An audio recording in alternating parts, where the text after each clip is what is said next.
দুদেশের সম্পর্ক অনেকটা যেন এক দীর্ঘ যাত্রার সঙ্গী দুই ভ্রমণকারীর মতো।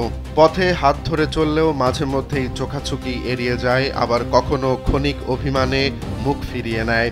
আমেরিকা ও ভারতের বন্ধুত্ব আজ এমনই এক দ্বিধার মোড়ে দাঁড়িয়ে, যেখানে অভিমান, অভিযোগ আর আস্থার বাঁধন একসঙ্গে জড়িয়ে আছে।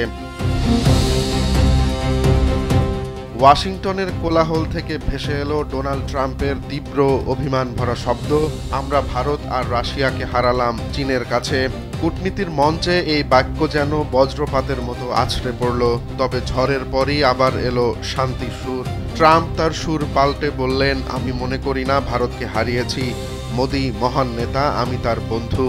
বন্ধুত্বের আশ্বাস থাকলেও আড়ালে রয়ে গেল হতাশার ছায়া, বিশেষত ভারতের রাশিয়া থেকে তেল কেনা নিয়ে।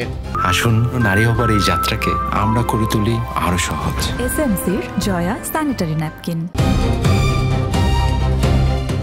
বন্ধুত্বের ভাষার আড়ালেই বাজল চাপের ঢোল। বাণিজ্য সচিব হাওয়ার্ড লুটনিক ভারতের প্রতি তীর ছুঁড়ে বললেন, ভারতকে ঠিক করতে হবে কোন পাশে তারা থাকবে।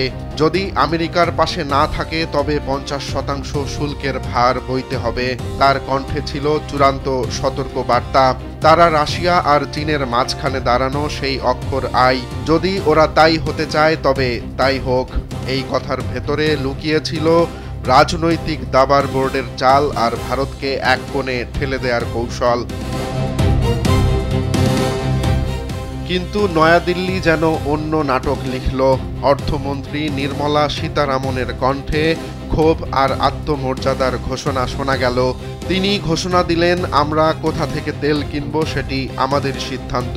ভারতীয়দের প্রতি যেভাবে অসম্মানজনক ভাষা ব্যবহার করা হচ্ছে তা ঔপনিবেশিক মানসিকতার বহিঃপ্রকাশ।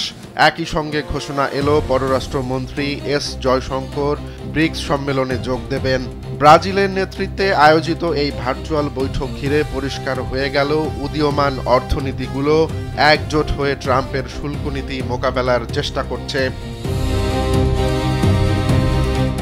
দুদেশের সম্পর্ক আজ তাই এক অদ্ভুত টানাপোড়েনের গল্প। একদিকে ট্রাম্পের অভিমানী অভিযোগ, অন্যদিকে বন্ধুত্বের আশ্বাস। এক হাতে করমর্দন, অন্য হাতে শুল্কের তলোয়ার।